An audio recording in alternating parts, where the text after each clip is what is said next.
So thank you for joining us this morning for our second quarter WP90X. Again, 90 minutes of extraordinary education. I'm very, very pleased to introduce our two guests, Jason Prather and Shane Swanson.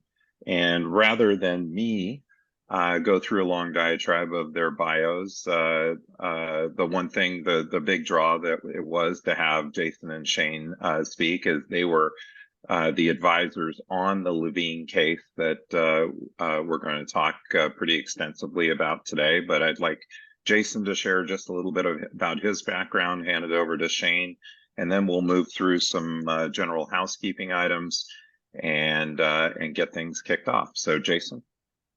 Well, thank you, Ryan. Hello, everybody. My background is that I went to college at TCU in Fort Worth, Texas, and then after college, I decided I wanted to practice law, so I went to law school at the University of Arkansas, where I'm from, and actually live in Little Rock now.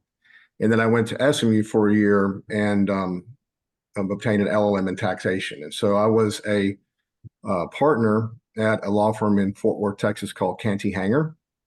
And actually, Canty Hanger was a affiliate firm. I forgot the name of the company, Shane, but if they needed counsel in local areas, we could work together. And so we were affiliated with Shane's firm at the time. And that's how Shane and I got to meet each other. It's probably been 25 or more years ago when we first met. So, and after I practiced law for 12 years and then decided that I wanted to retire from that exercise, and was fortunate enough to be able to find a new career at Legacy Capital Group here.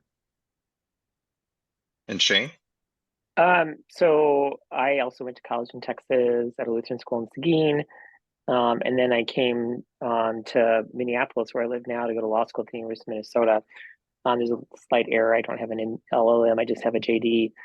I started out as a high-end divorce lawyer, which I hated. And after a couple of years, used evaluation techniques to go into state gift tax. Jason said I needed local counsel in Fort Worth on an estate. We became friends because he helped me out, including dealing with the monkeys in that case. Mm-hmm. And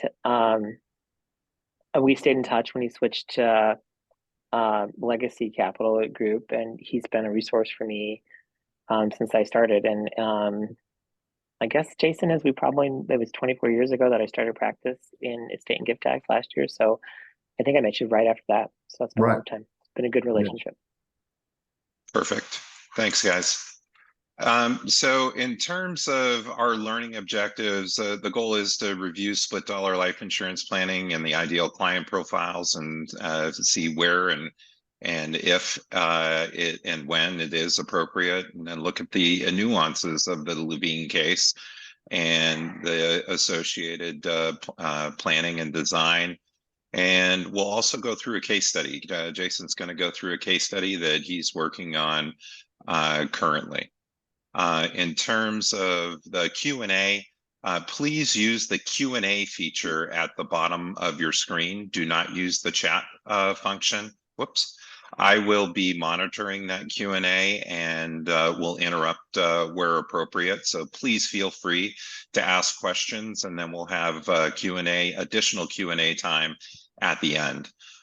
We do provide CE and CPE for this presentation, and in order to do that, we have to ask polling questions. And so we will have three separate and distinct polling questions that I will launch and give you fair warning. We'll leave those polling questions open for 2 minutes to allow people to answer, and then we'll close them. This is just an important component of proving that you are in attendance and listening. I mean, this is going to be riveting, so you can't afford not to listen. And then again, if you're interested in receiving CE or CPE credit for the webinar, please look for and complete a survey. That's another requirement that we have to have completed in order to give you CE. A survey will be emailed out to you shortly after the presentation, and those CPE and CE certificates will be emailed to you within 30 days of the webinar and completion of the survey. And if you have any questions whatsoever, please feel free to reach out to Kristen and it's Kristen at wealthpoint.net. Kristen is our director of communications and is managing the process in terms of generating the CE certificates. So, what is intergenerational split dollar, or you'll hear us refer to it as IGSD, and who is it really for? And it's really for a wealthy individual that has a desire to preserve their family legacy for their heirs. So they're really looking to minimize estate taxes and maximize net to heirs. And typically these folks are faced with a current estate tax problem, and they're concerned with gift, estate, and GST taxes. And in most cases, these clients are elderly and have most likely used all of their available unified credit to allow for to allocate it for different purposes, whether it be seed gift to defective grantor trusts or outright gifts. They've exhausted everything that's been afforded to them by the IRS. And then also a client that's comfortable with moderate risk.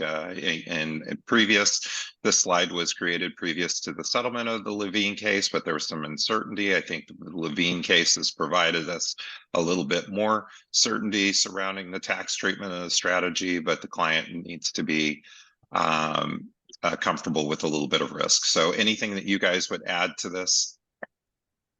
I would add too that oftentimes this strategy is used where you don't have a significant amount of time to execute other estate planning, strategies. And so, and like in the Levine case, the other case I'm working on, we've got very old generation ones, and so it's unlikely that they would survive any, meaningful term on a strategy that takes time to do. Like a defective trust sale or GRAT. Sorry, go ahead. No, that's fine. I jumped to the gun. I think that there's two things. One is it helps with older generations who haven't done a lot of planning, but I think it has a place for younger G1 as well, if you have a certain client profile. And after the tax court decision in Levine, I think if originally when I worked on these matters, I said it's a technique that's laid out in the regs in the sense that it provides for split dollar. And I think with the resolution of Levine, if structured correctly and consistent with that case, I'm comfortable with the risk. I don't see it as, because we have decisions now on this, I don't see it as terribly risky. Gotcha.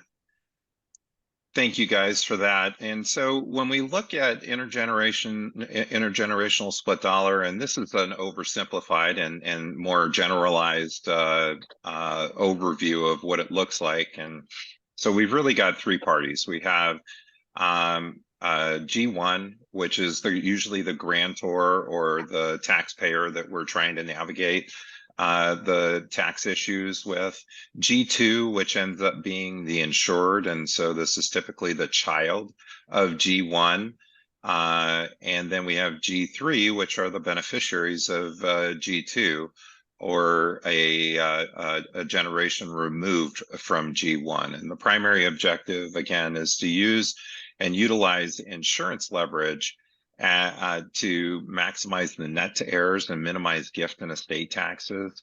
And the policy is going to be owned typically by a defective grantor trust to remove the proceeds from the owner and G2's taxable estate. And these transactions are typically structured under the economic benefit or the loan regime, and we'll talk about that here in a second. And the next two slides are really about economic benefit and loan regime, and we'll talk about that, but I'll be interested to hear from both Shane and Jason where and when each regime makes sense. So in terms of polling question number one, pardon me, sorry. Don't know why it didn't allow me to launch it in screen share mode. It's in the Q&A. Okay. not.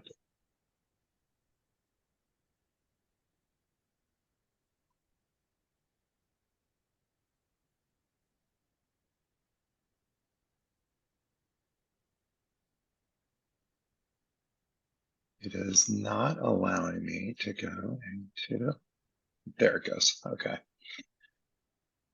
So we've got our polling question going right now, so please take the time to answer that. So in terms of economic benefit regime, it's set up like a traditional split dollar plan. The owner, again, the policy is usually intentionally defective grantor trust. And the grantor is going to advance funds to the grantor trust for the purpose of paying premiums. And then they reserve the right to be paid the greater of the total premiums advanced or the policy's cash values, which is typical under an economic benefit regime scenario. And the premium really has two components. We have the economic benefit, which is measured typically by the Table 2001 rates or the one-year term rates offered by the carrier. And then we have the remainder of the premium.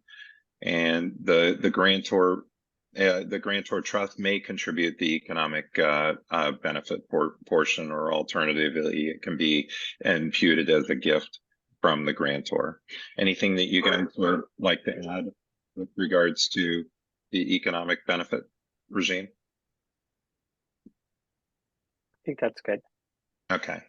And then in terms of the loan regime, again, it's set up like a traditional split dollar plan. It's still owned by the grantor, and the grantor is going to lend the money to the trust to pay premiums under a loan agreement. And the loan can be structured as either a term loan or a demand loan. Term loan, the interest rate payments are going to be made by the intentionally defective grantor trust, really subject to the AFR rates of and the term that's elected in terms of either the short term, midterm, or long-term AFR. And the demand note is going to be based on the 78-72 rate, and it's going to fluctuate every year. And again, these arrangements are not meant to be permanent. And if the grantor dies with the loan outstanding, the value of the note receivable, which is the main thing that we're going to focus on today, because it's what allows us the ability, or affords us the ability to discount that note, is going to be included in the grantor's estate for estate tax purposes. So in terms of when and where we use either loan regime or economic benefit regime, what does it depend on? Interest rate environment, the age of the insureds involved, age and health of the insureds, the type of insurance bought, single life or survivorship. Maybe Jason, you can begin talking about that, and Shane, you can add additional commentary. Yes. So I mean, with interest rates where they are right now, if possible, you can use economic benefit, and that's going to depend on the age of the insureds. Ideally, if you have a survivorship contract where you're buying insurance on husband and wife per se, like the Levine case was, when you have a survivorship contract, the economic benefit costs to the transaction are literally in the hundreds of dollars for tens of millions of dollars of insurance. So in the right circumstance, I think economic benefit is preferable. You have to give some consideration to what your ultimate end game is. I mean, if we're going to have an idea of trying to roll out the out of the note, and we want to freeze the value of the note for estate tax purposes, at some point in time, you may have to switch from the economic benefit regime to a loan regime, because the loan regime fixes the amount of the receivable at the premiums paid. Whereas if you're doing a valuation and you have economic benefit, it's really, there's more goes into valuing that receivable than on a loan regime receivable. And I know that Shane and I were just discussing earlier, Shane, I think that nuance was kind of lost on the service when they were going through this process. I mean, you might be able to explain a little bit better than I did, but ideally when you have younger insureds, particularly husband and wife or two insureds, I think economic benefit is a better, more economic way to do it, less expensive. Yeah, for sure. I mean, that was one of the, so Levine, there were two cases. There was a gift tax case, and we followed Morissette, um, who prevailed in summary judgment. So it wasn't much of a case, but in the pleadings, the government really hammered on the fact that um, that when you went through the economic benefit, it was like a couple $100 per beneficiary, well within the annual exclusion for you know, a meaningful size policy of $6.5 million, and that really bothered them a lot.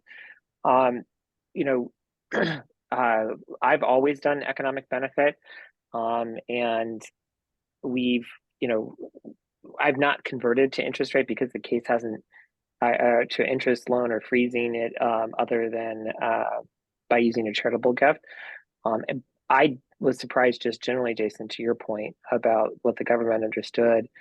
There was a lot of things at trial, the questions that they asked that implied that, or that seemed to suggest that they weren't familiar with the technique at all, or even some of the dynastic planning that typically accompanies this type of planning. Perfect. Thank you, guys. And this is just a simple diagram to go through exactly what's happening here with regards to the transaction itself. So typically, the grantor loans money to the intentionally defective grantor trust in return for a split dollar agreement or a note receivable, again, the interest payments. The trustee then takes those loan funds, which are typically millions of dollars. So we're looking at very, very large amounts of cash that is being loaned to the trust for the purpose of paying premiums. And the trustee then acquires life insurance on the life or lives of G2. And so, like Jason said, this could be a husband and a wife in the next generation. It could be an individual in the next generation, but we're buying life on G2. So if we could imagine that G1 was 70, 75 years old, typically will have kids 30 to 40 years, they're junior, and they're buying insurance now on, say, 35-year-old, 40-year-old individuals' children. And we've got now an insurance policy that is owned inside of the grantor trust, in which the beneficiaries then are G3.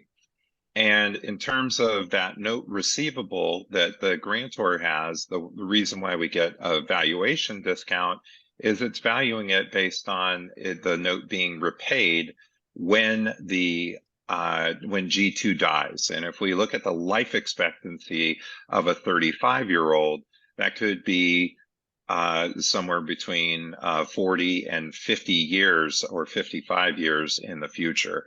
And so the service will take a look at the note, or not service, evaluation, certified valuation professional performs evaluation on that note. And since that note is not going to be paid far into the future, we're able to pick up a pretty significant discount in that case. Anything that you guys would like to add specifically about the discount, because that seems to be the center of attention, and you know, we're typically loaning somewhere between $5+ million, sometimes in the multiple $5 million ranges, 10, 15, $20 million in premiums. And then also, one thing that I'll just add, it could be on multiple G2s. So this doesn't just have to be one G2. The trust could be acquiring insurance on multiple G2s.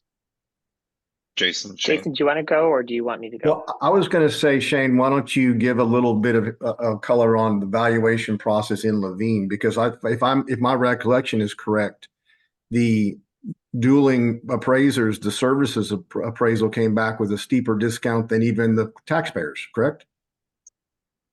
Well, what happened was, in Levine, we reported it. I've got my notes over here.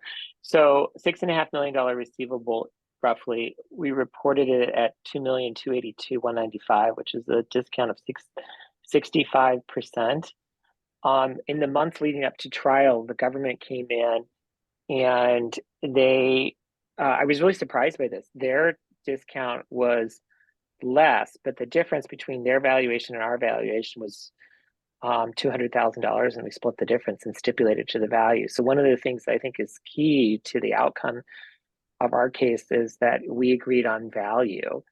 And so what we were really looking at, what we really litigated with the government was, does the structure work? Because they stipulated to the value and we went on the law. That was not an issue in the case, but it was a meaningful discount.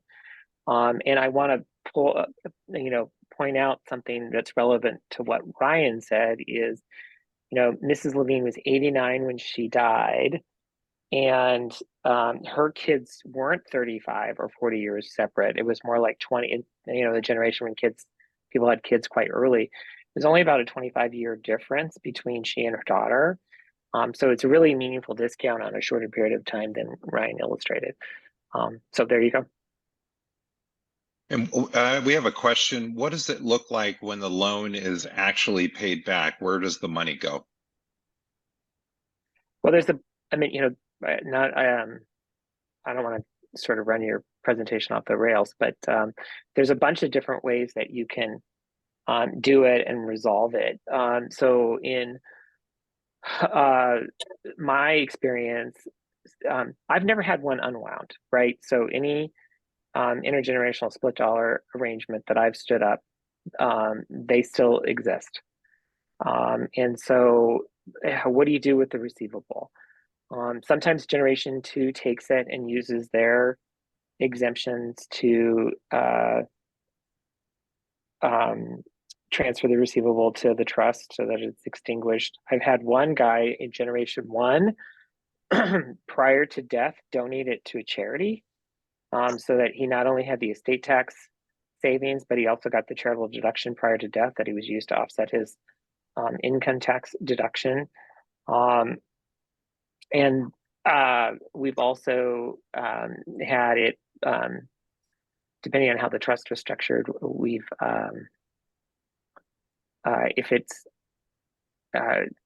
we've looked at just selling it as well, depending on it close in time, whether there's liquidity in the trust and whether we could do it without having a gain. Yeah, and Jason, have you done anything besides that? No, those are the options. The goal ultimately is to get the merger of the note receivable and the note, the payor, so the transaction stops. We're looking at one right now where prior to making the split dollar loan, we're going to make a small gift to the trust. Generation 1 is going to make a small gift to the trust. We're going to set that up in an investment account because we have an idea what our receivable valuation is going to be, say, in year 7. And so we can make some assumptions on how the investment portfolio will perform. So we're going to make this gift, and then we're going to file a gift tax return so we can disclose the transaction. And then the idea is that investment portfolio over the next 7 years is going to grow. We're going to have some significant value in the policies too. So if the investment portfolio didn't perform, we've got access to that cash. But ultimately, when the time is right, we'll have a valuation done on the receivable and then purchase the receivable from G1 at that time. And if we do that during G1's life, there's not a following report that's required. Like what Shane's point, and the ones that I've done, the G1's always died with the receivable. So it's an asset of the estate. You have to value it and go through that process. If the transaction is unwound and terminated prior to death, there's really not any reporting that's required. And if you disclose the transaction on a gift tax return, I think that even adds a little bit more comfort to the transaction. Agreed. And Shane, there's another question here, and I know that we may not use this, but if you use a demand note, what is the stop the service from limiting the discount to the cash surrender value? Yeah, I think that's a really good question. If in looking at the structures, I don't know that I would use a demand note because you don't have the long-term tie-up of it. I would most likely end up, in my mind, the rules would be, if we're going to do loan regime, you're going to have to do it over the life expectancy of G2, which is the insured to repayment. And that's going to probably push you into the long-term AFR, which is one of the reasons that I think the economic benefit, particularly in the early years of the policy, is a place that you'll end up after analysis. Perfect. Awesome. And these are the steps that are involved. And I'd rather than go through all of these, but all of this material will be available to you after the presentation. I thought it would be good for us to really just launch into Levine, since that's really what we have these two fine gentlemen here for, because they were not only intimately involved, but were able to celebrate a successful outcome with regards to Levine. But this really just goes through the steps involved in terms of what it looks like for the transaction itself. But the previous page really just walks through that. Again, we're loaning money to a trust for the purpose of buying insurance on the next generation. We're purchasing insurance on the life of G2 in return for a note receivable. And because that note receivable is not payable until far, far out into the future, we're able to pick up a significant discount. And we've seen some massive discounts on these notes, but I think these guys will talk a little bit. They subscribe to the saying, pigs get fat and hogs get slaughtered, so to speak. So we want to make sure that we don't get overly greedy when doing this. There is a legitimate discount to this note, which is why we were successful, we being the team. Obviously, I wasn't involved, but successful in this transaction. So before we get started, we're going to go ahead and launch polling question number 2. So please take a minute to answer that, and we'll pull it down in 2 minutes. So we're going to go through and do the panel discussion now on the Levine case. So maybe you guys can just go ahead and provide a little bit of an overview of the Levine family and the situation to help us understand a little bit more about why this was used, the strategy was used in this case. Do you want me to start, Jason? Absolutely, yes. Well, so I'm going to try to. We do take confidentiality seriously, so I'm going to just rely on my notes to confine myself to the facts that are in the tax court case. When Mrs. Levine engaged us, she had an estate of $25 million, and a lot of it was in real estate assets that had basis issues and that would benefit from the basis adjustment. And this was in 2007 that we started working, and the exemptions weren't what they were today. And she had some of her exemption remaining. She was also at 89. It's not right too. She was 87. She died at 89.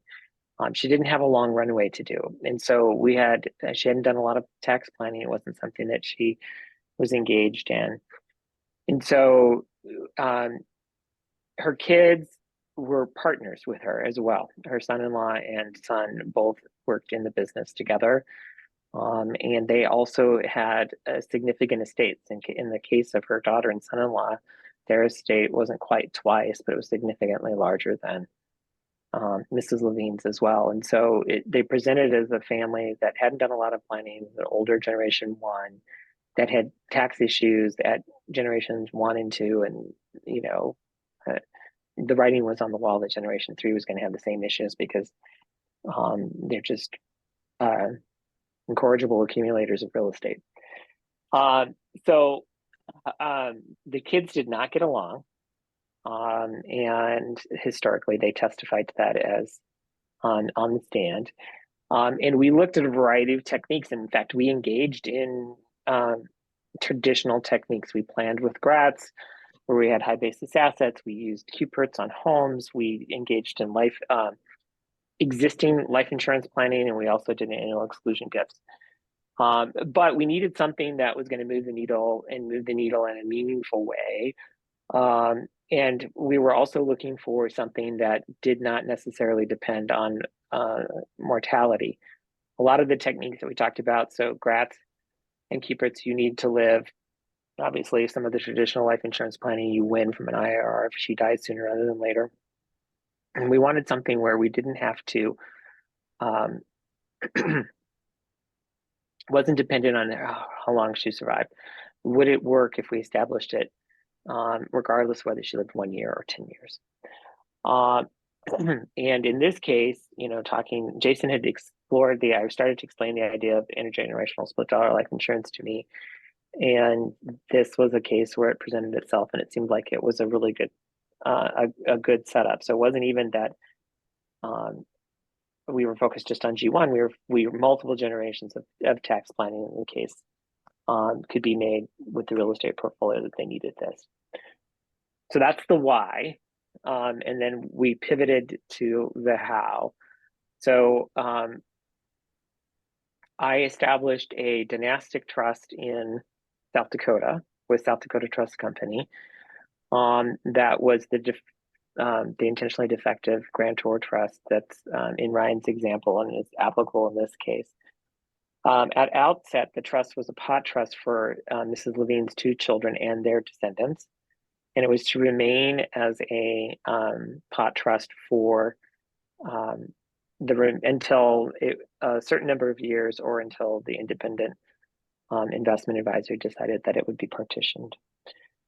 The South Dakota grantor trust was what's called a directed trust, and this was another thing. The government essentially said that I was a purveyor of tax shelters, and some of it had to do with, I think, a lack of understanding or experience with South Dakota directed trusts. There were a lot of questions at trial that made it seem like the trial team didn't understand how common they were and how they worked. But in a directed trust, South Dakota Trust Company was the administrative trustee, but we had 2 separate other people involved. One was the trust protector, who had the power to modify the trust. And more importantly, the other person that was involved was the investment advisor. And the investment advisor in the directed trust context is, in essence, the investment trustee, the person who is in charge of making decisions about whether or not an investment is bought, sold, and how it's monitored. In this case, the investment advisor was a longtime friend and employee, Robert Larson, who,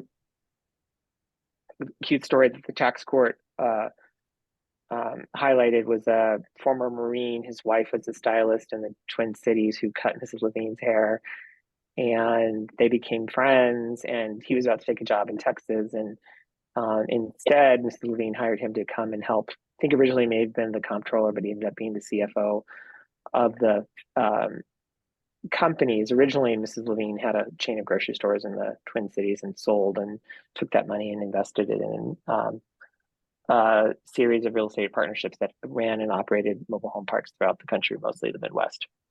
We chose South Dakota because there's no rule against perpetuity, there's no state income tax, there's a low premium tax, which I did not know until Jason let me know about that, and also for the flexibility of the tax laws. Once we had the the trust stood up, we worked with Jason to design a policy structure that we thought made sense for the family. We ended up first doing an analysis because I was concerned about inclusion through 2036 of an express or implied interest, retained interest in the policies, following on the cases related to family limited partnerships, where there was the person put so much money in, the government said, well, of course there's an agreement, they're going to get money back. So we did an analysis of what Mrs. Levine needed to live on, to make sure that she wasn't overextending the loan transaction to help with the insurance policy. And we also took a look at, she had historically carried paper for some of the businesses, and we knew that there was going to be some liquidity coming out because she didn't want to do that anymore. We looked at how much cash she was going to have. So those were 2 of the steps that we did, so that I could say to Jason, generally speaking, this is how much the family wants to work with in structuring a policy that makes sense for the family as a whole. In this case, we ended up doing a single premium and 2 policy. One was a $4 million premium, one was a 2, so that we ended up with a modified endowment contract. I think as we've gotten more experience in doing this, we found ways to avoid having a mech. And this was the only time that we did that.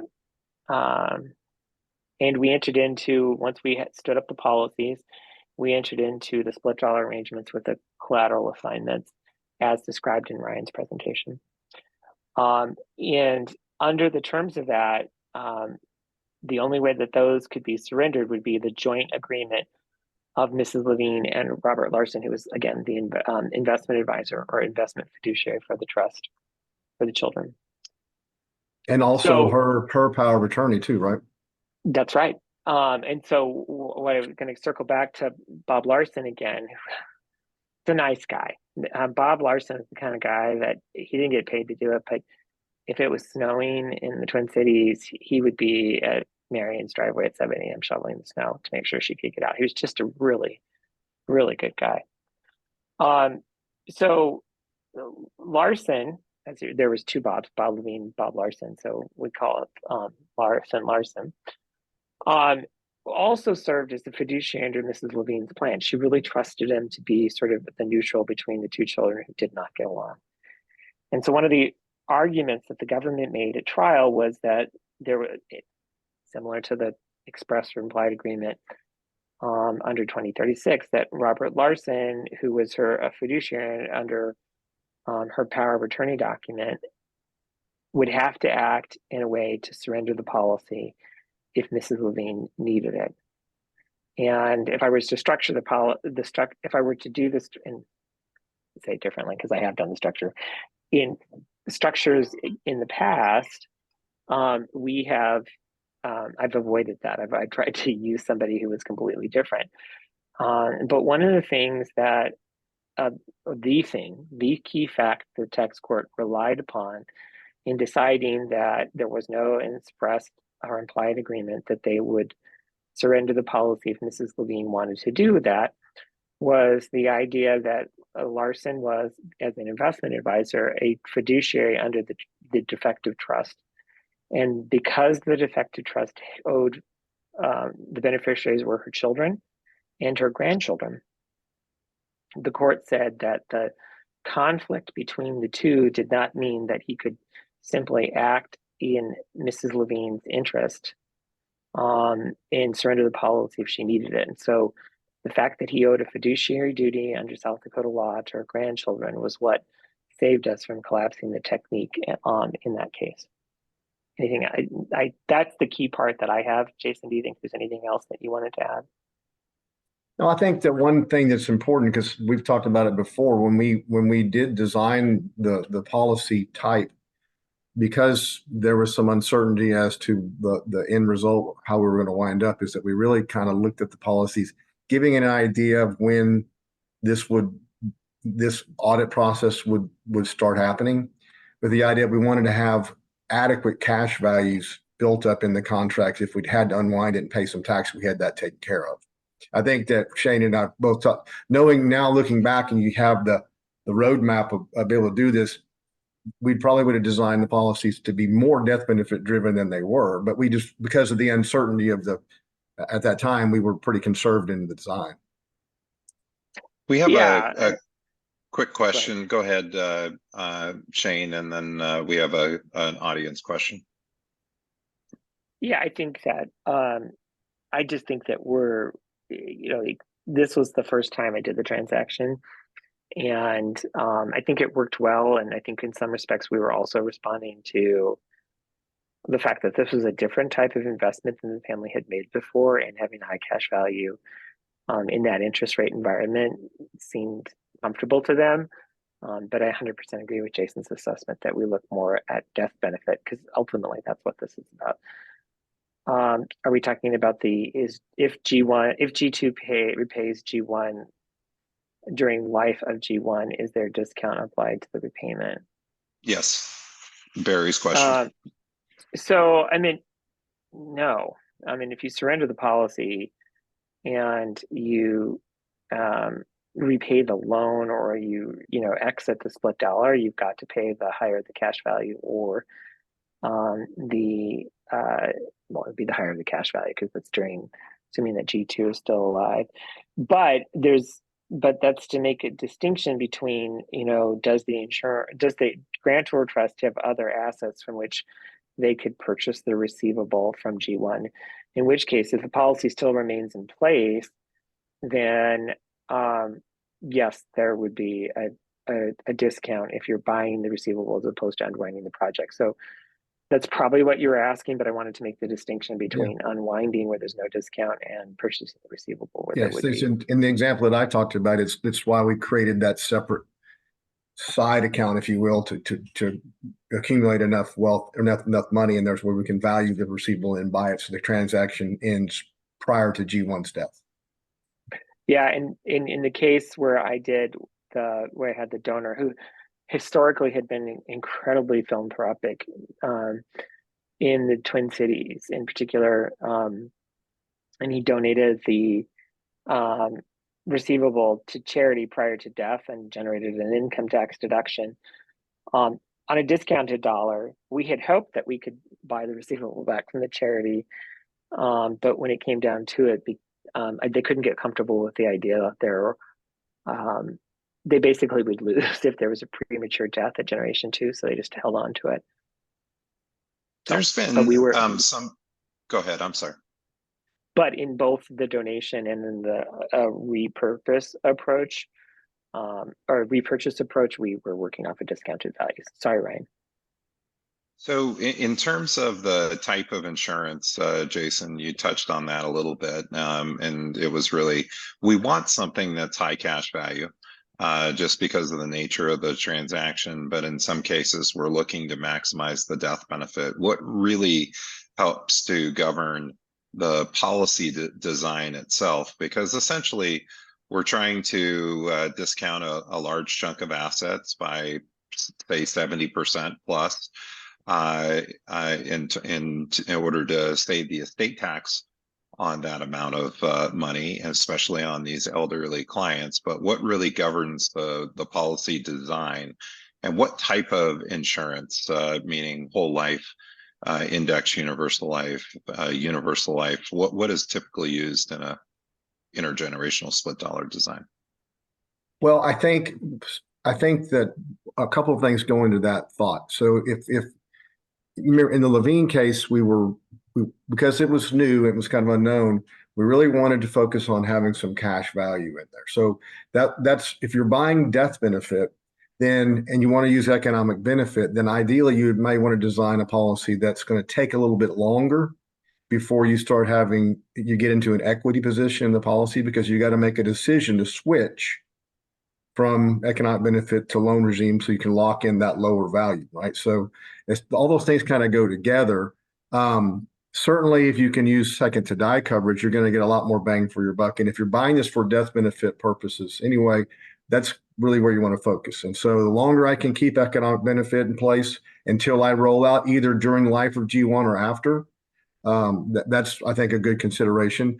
Another thing in the case study that I'm going to get to, the situation in that deal is that generation 2 does not want the money. They want the money to go from their mother to their kids, and it's just an extremely expensive way to do it. It's a horrible skipping tax, right? And so in that scenario, we've got a fairly G1 696, so a healthy, but she's 96. So that policy design is, we're showing a survivorship whole life option and a survivorship IUL option, but the goal is to create a lot of cash value fairly quickly, because we want G3 to be able to have access to the dollars, because that's what G2 wants, right? They may decide that we're going to leave this in force and use a death benefit, but G2 would much rather see it go straight to their kids. So if I can get it to the kids multiple millions of dollars more inside a life insurance policy than I can with a direct skip, that's their motivation. So really the type of product really, I think, is going to depend on the overall client objective, what the most important component is, right?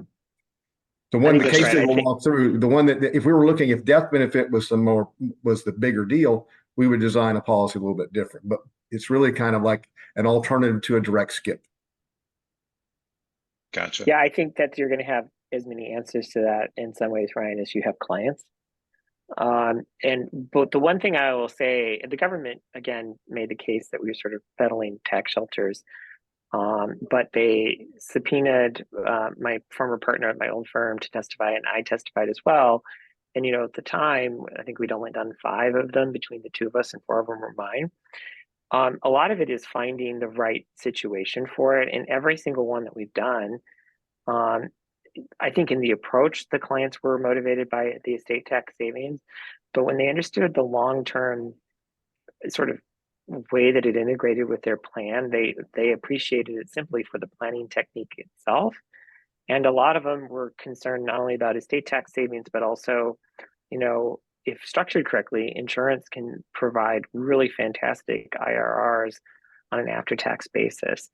And so I like it when we're able to do both, deliver not only estate tax savings, but an investment vehicle that compares favorably to what they could find in the broader marketplace.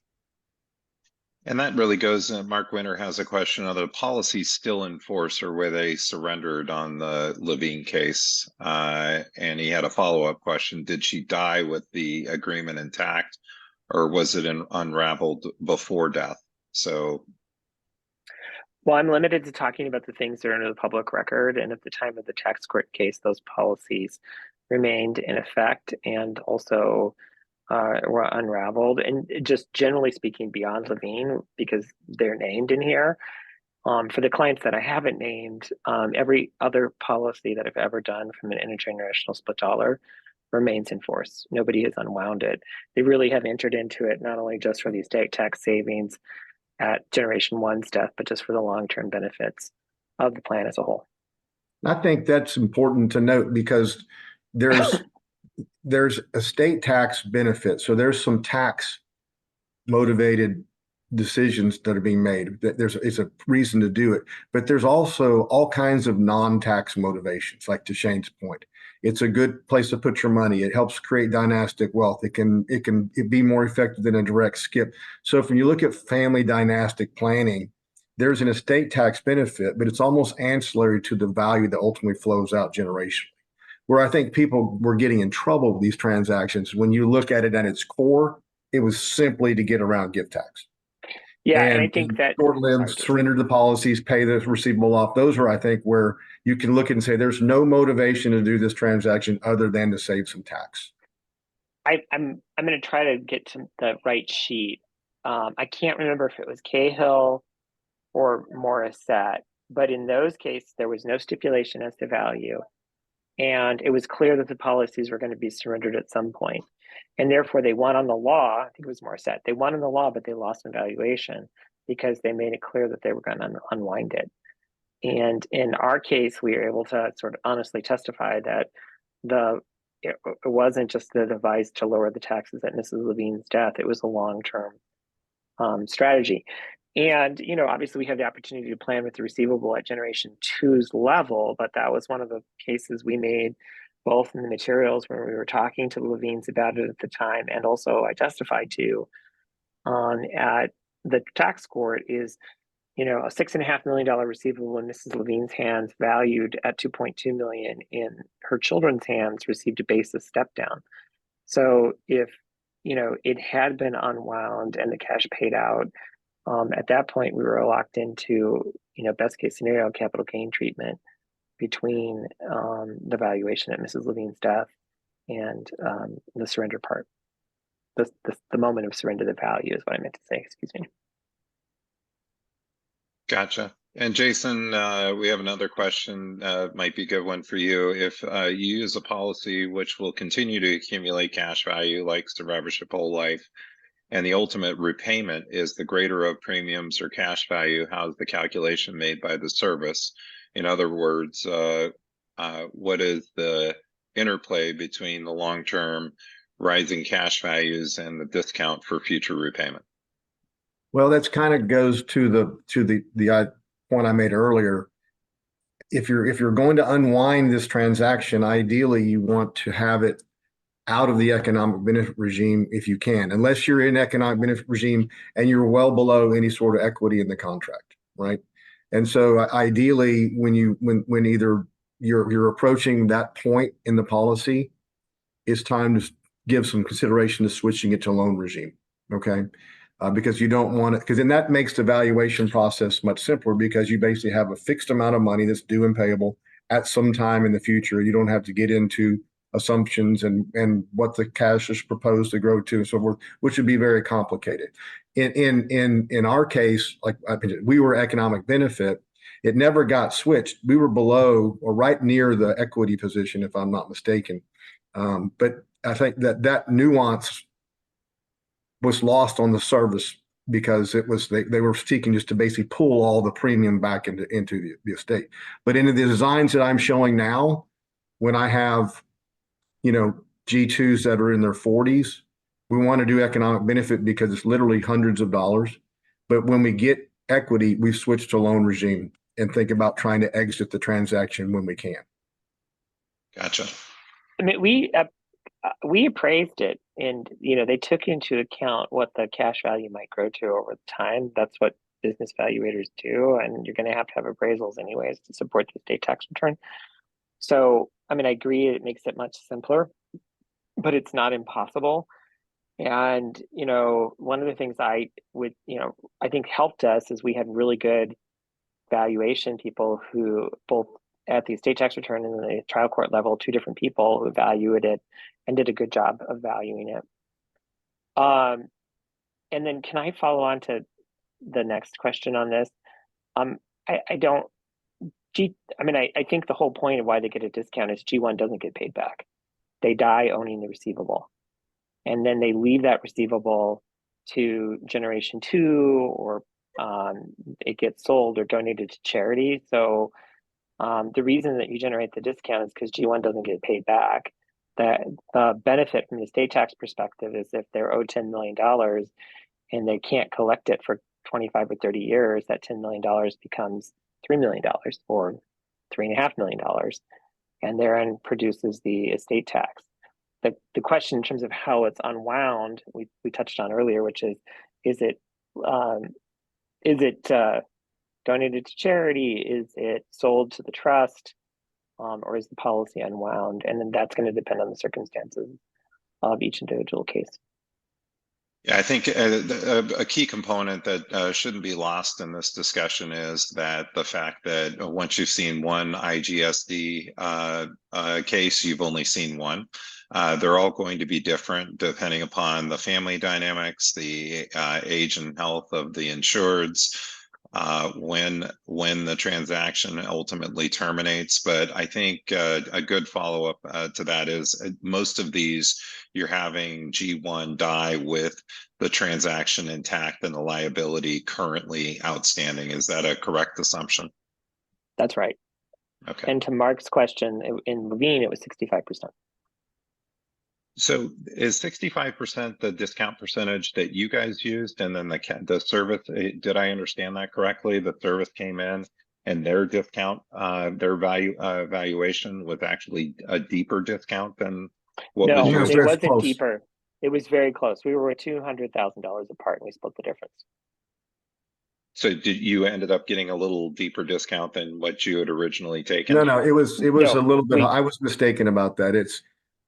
They appraised it $200,000 more than we did, the remainder interest, and Gotcha. so they basically agreed to split the baby to avoid trying it. We didn't have to try value because we had agreed upon it. Because I was really surprised. I mean, my lived experience with the government is that they're very aggressive, which makes sense. I mean, that's what a good litigator does. So I was stunned when September before trial in November, they came back with that value that close. Gotcha. So really helpful. There's been some estate planning practitioners that look at the Levine case and the ruling as being won and having a successful outcome, but more based on the fact that the service just didn't understand the transaction versus that being a legitimate transaction. Shane, can you speak to that a little bit? And how that might be an incorrect assumption. I mean, obviously they didn't know, they didn't understand all aspects of the transaction, but in terms of its perceived still being risky as a Yeah, result well, of that assumption. this may be a little bit lost on the audience, but like I appreciate what the service does. I mean, I think we need a good tax collecting agency, and I appreciate the fact that they work hard on things. I felt like this was a case of national interest that was really clear in terms of interacting with the auditor. And I think that they understood split dollar. They made the case that split dollar shows up in the income tax regulations, that the estate tax is different, and we can come to a different conclusion for estate tax than we can for income tax. They lost on that issue, and I think that they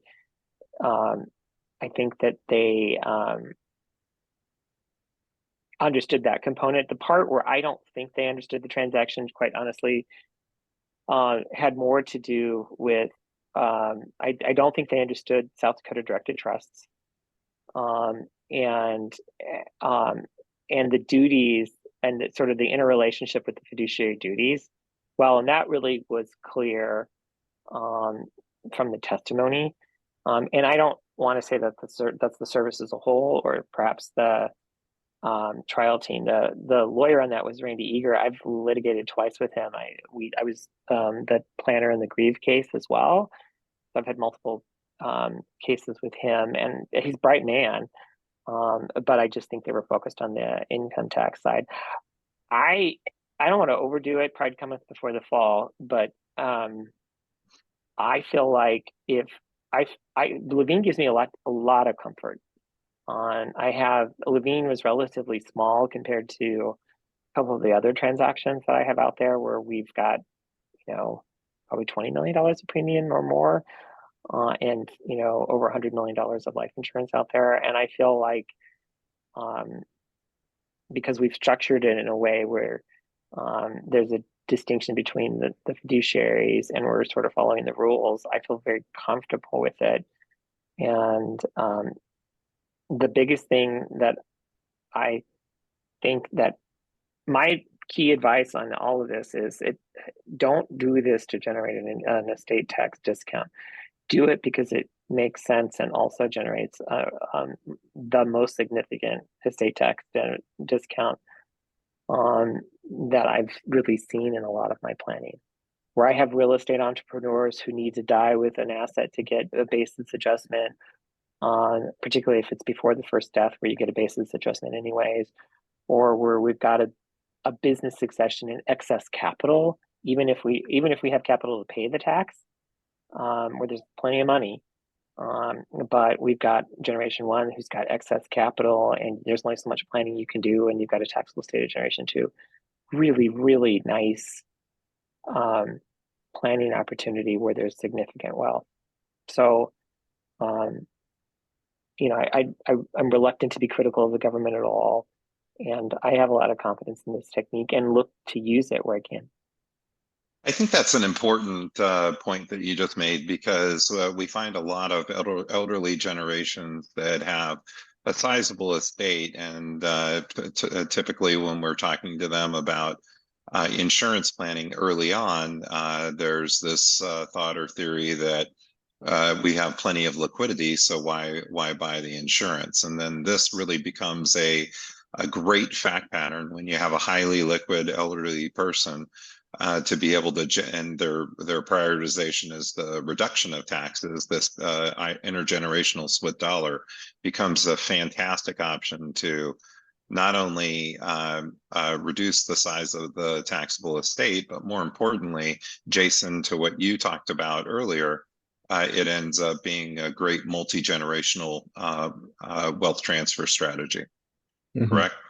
Correct. And when you think about it, a lot of these estates in the case study that we're going to go through, your client saves $5 or $6 million in estate taxes, which is great, but really, if you're creating $50 to $60 million of generational wealth, that estate tax savings when they've got a $50 million liability.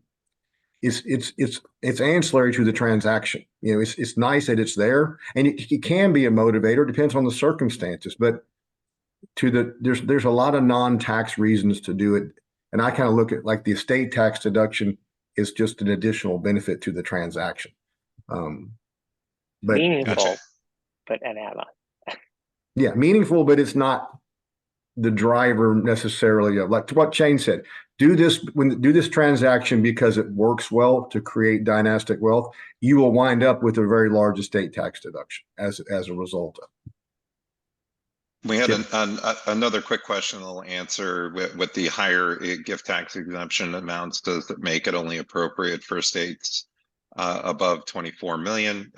We're looking for estates where the client has used all of their exemption equivalent and they're looking to do further planning. And so just to answer that question. So typically these are folks without any exemption remaining. Shane, one of the things Or that Ryan, can I modify that yes. just a little bit? Yeah. Or their exemption is committed to other things. So for example, like I keep coming back to the negative basis real estate portfolio where they want to use their exemption at death to get the basis adjustment. So you've either used it or there's a better use for it some other way and you've got excess capital out there. Sorry, Ryan. Gotcha. Yeah, no, that's great. I appreciate you clarifying that. Before we go into the case study, Jason, and after our panel discussion, we'll launch our next polling question. But Shane, in terms of attorney-client privilege and what we do as financial services professionals and working with folks like you, we obviously don't have attorney-client privilege. So in terms of the documentation and what gets put into presentations by financial services professionals, and what should and shouldn't be in there, and things that should be limited to the discussions between the client and their counsel. I know this is something that comes up a lot in conversations that I have with professionals that we really try to be careful with. But can you speak to that for a second? Well, can I tell you what's not fun? Is having a government lawyer make you read that what you do is take $1 million and make it look like $600,000 for estate tax purposes on the stand of the tax court. So I've lived experience about what not to put down in writing. I mean, it is in essence a way to make that accessible to your clients, but it's not fun to have that in writing. Generally speaking, and Michelle Ferreira, who is the litigator at Greenberg Traurig who tried the case, you should always operate under the assumption that your files are entirely discoverable by the government, and that is a rule to live and die by, because it's true. And so, there's no confidentiality when the transaction's at issue, and so even between attorney and client, there's no secrecy with the government. So, I think that one line in the 7-page letter that I wrote came back to haunt me in some respects. But the remaining 6 pages and 35 lines really did lay out what made sense. And so we should all be mindful of what we put down, particularly in casual communications with regard to email. And I'm not overly concerned about vitiating attorney-client privilege in these transactions, because I don't think I get much of it if the government audits us. And I really want to shut down any idea that we're just doing this solely as a tax play. And lastly, it's hard to do it without bringing one of you guys in, because, you guys you're helping us get the right product to get to the best spot, whether it's a conservative portfolio because who the family is, or it's more aggressive because they're interested in the IRR as well.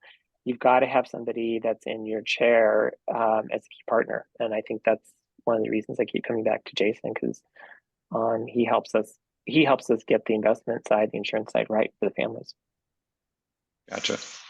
What were the specific challenges that the court had, and the reasoning for that? And then Why do you think that you guys prevailed as planners on behalf of the family group and Levine? Okay, I don't know that I am going to be able to. Let's see. The article, do it as succinctly as I would like, but there were 4 code sections that they approached. 2036, which we've talked about, which is that there was an agreement that Mrs. Levine would get the money back if she needed it. 2038, which is the suggestion that at her own insistence that it would be revocable. And 2703, that the restriction wasn't bona fide. So those were the 3 provisions that they argued at trial. They said that it's either the cash value, which was slightly higher than the premiums paid by a couple $100,000, and the alternative, it was the premiums paid, which was $6.5 million. And then, assuming that they lost, then we stipulated to the value that was going to be potentially be an issue. There was some discussion about 2031, which has to do with the value of a promissory note being the face value of the promissory note, and the taxpayer bears the burden of proving that it's not.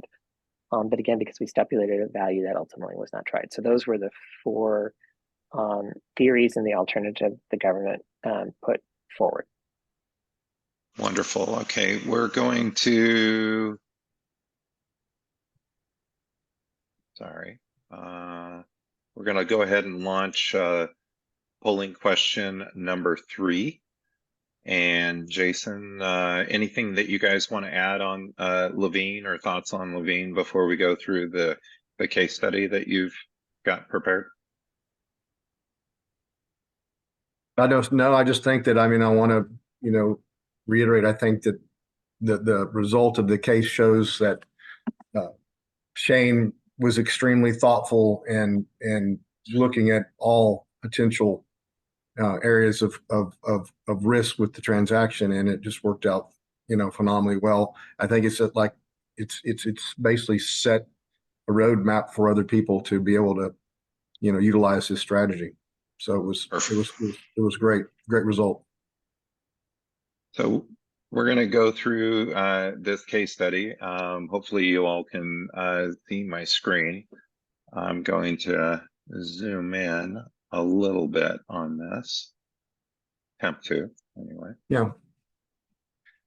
Oops. And Jason, maybe you can.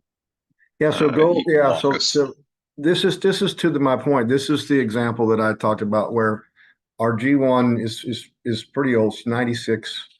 G2s, one's mid to late 60s, early 60s. They have tremendous amount of wealth, and then they have really zero interest in receiving money from G1. And G1 really has very little interest in giving money to anybody but the grandchildren. And so what we did was we kind of isolated, because there's different sides of this family. So this is on one side, but we basically are looking at a $10 million tranche of assets in G1's estate. And so the assumptions are here. You can follow along. It shows $10 million. And then in our example, we're assuming that she's going to die in year 5, okay, at 101. She could die literally anytime, because in these numbers that are shown in these columns are basically what the 10 million has grown to, assuming that 5% net after tax rate of return, which is in line with what this family's investment objectives are, by the way. So you can see, let's just go to year 5. If she did live to that age, the amount of money would grow to 12.7. She's got to pay 5.1 million taxes. So that means G2 is going to net 7.6. If she does make the direct skip, which is being contemplated, and that's why this is designed the way it is. I'll show you when we get to the other side of the ledger. But the direct skip, the grandkids get 4.6 million. So you can see 12 million gets eaten down to 4.6. So it's a horrible result. And then if you scanned all the way down to the bottom, Ryan, I'm just going to show down to the year there. Okay, so for example, if she dies in year 5, and then generation 2. And again, we're not spending the money. It's just staying at 5% net after taxes. They live to year 30. That money that they received has grown to 25.9 million. You can see we got 10 million in tax. So 15 million to generation 3. So it's kind of shocking when you start out with 10 million back at or 12 million at the beginning, right? And then 25 years later, with that growth, 5% a year, the total amount's only 15.5 million, right? And so what we did, because this family's kind of dynastic in nature, we actually took the same assumption and said, all right, well, let's assume G3 gets us 15.5 million and they live to age 90. What happens then? Well, the money would have grown to 77 million. They pay estate tax. So the 4th generation has now got 46.7 million, okay? But if you scooch on up and slide over to because my screen here is covering up, I'm gonna move that, hang on. Okay. So here's if you look at column G, $10 million, same $10 million, except it's going to be paid year 1, and it's going to be paid to the insurance carrier. It's going to go into a premium deposit account. So there's one check written, right? When the reason, Shane alluded that Levine was a mech, we didn't have a long period of time to leg premiums in, and there weren't premium deposit accounts. I think we talked about doing things, and Shane, you might remember this or give some color on it, but we thought if we make this an agreement that she signs to fund this policy over a period of years, that would potentially give us the ability to make it a non-mech. Ultimately, we decided just to pay the single premium, right? That's correct. Mm-hmm. Yeah. So in this example, we put 10 million in, it's going to go in the policy 4.4, 4.4, 1.1. So if you look at column K, this is the actual net cash available inside the policy year 1. And if you go over to the left again, Ryan, to see what G1 would have received. So G1 would have received 6.3 million in year 1. Well, you look over at column K, there's $9.3 million sitting in the policy right now. So it's $3 million better off from a cash value standpoint starting in year 1. And if we go down to year 5, again, assuming that she died in year 5, there's $10.7 million in the policy cash values that are accessible. They could be accessible by generation 3, which is what her goal is. Contrast that with 4.5 million if she were to make a direct skip, okay? Or even 7.6 million if you just leave it to generation 2.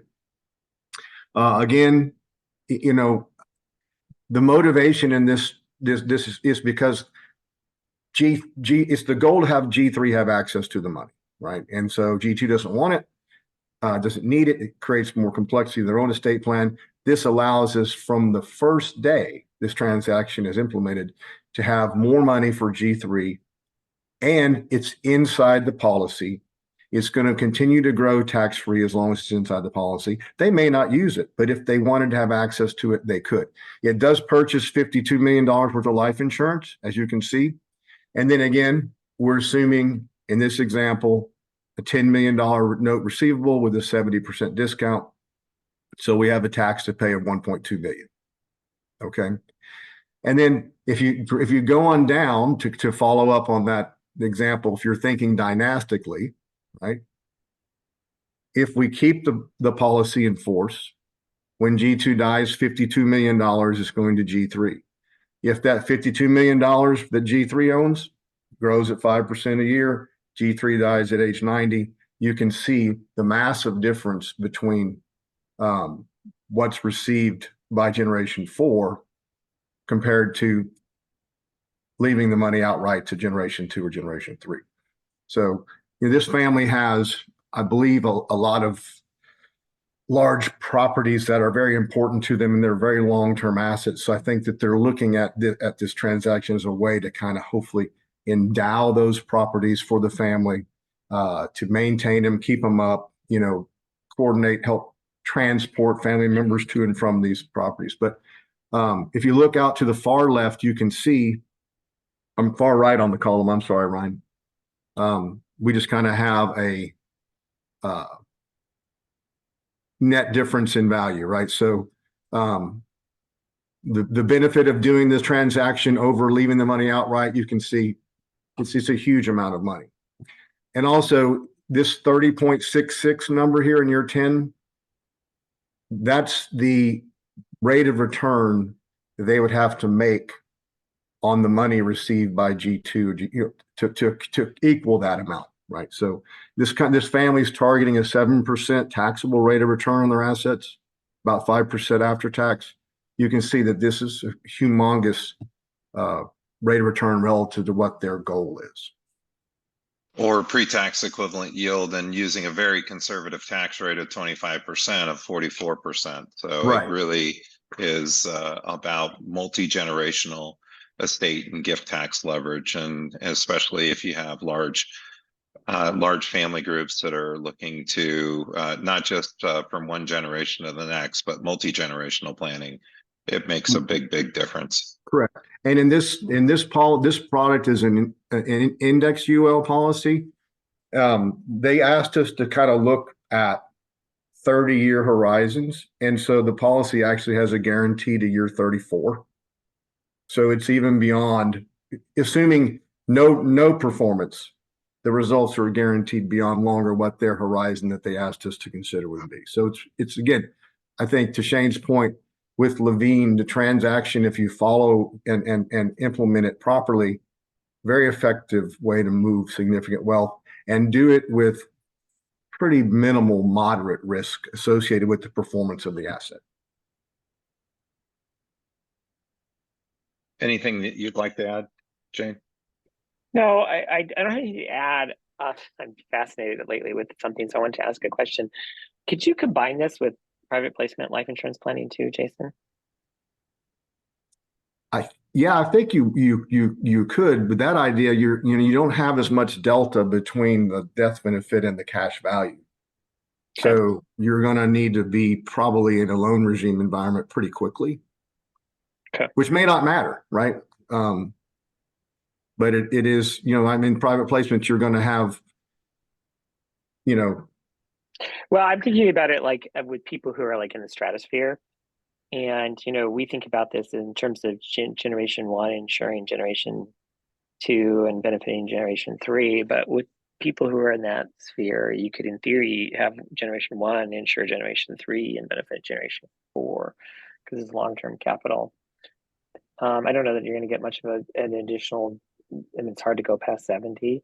But so anyway, as the exemptions have grown, the level of wealth that I've worked with has also grown. So sorry, Ryan, I didn't mean to derail it. No, it's okay. We do a lot of private placement life insurance planning, so it was music to my ears.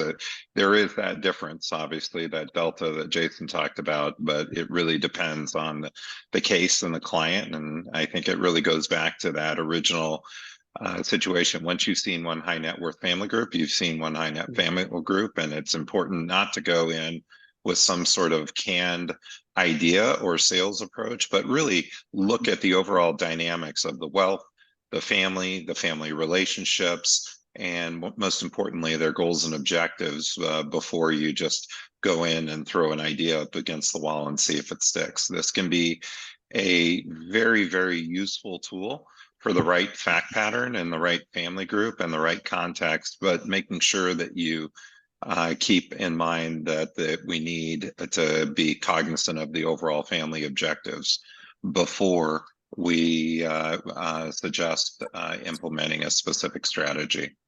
The no planning scenario implies zero use of estate tax-free vehicles for wealth transfer for G1 to 2, and then from 2 to 3, obviously a lot of wealth would be lost to taxes. I think, again, in this case, we've got somebody that is already exhausted, or in Shane's point, has allocated that exemption equivalent for another specific asset or strategy. And so yeah, I think it's a fair comparison what Jason made. Again, it depends on the specific objectives of the family group. Well, let me also add on to that. Like I keep coming back to this, but it really matters. You know, I have people who've had multifamily housing or in real estate portfolios that have been refinance and distribution. And so they've got really significant negative basis. And so, you know, you really need to die with that, or the potential exit on the income tax side is going to be worse than the estate tax side. And so there are going to be, as in this case, there are going to be some cases where there's nothing you can do on the estate tax side that's not going to make your income tax side right. And in that case, something like this really doesn't move the needle. Correct. Yeah. And so just in conclusion, we've gone through in terms of the actual learning objectives. We've reviewed split dollar life insurance planning, intergenerational planning, and the ideal fact patterns. We've looked at the nuances of the Levine case and associated insurance planning and the design. Hopefully everybody's been able to gain an understanding of the IRS guidelines and allowances, and looking at different scenarios and different uses for this transaction. So again, making sure that each fact pattern is really going to govern the specific nuances of what you're going to look to recommend and suggest for the client.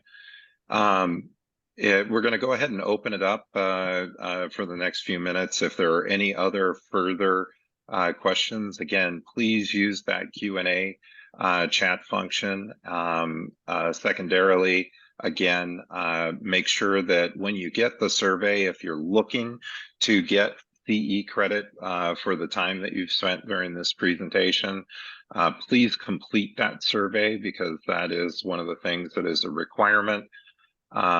If you have any questions whatsoever, please don't hesitate to email Kristen. Again, Kristen with an I, Kristin, at WealthPoint.net.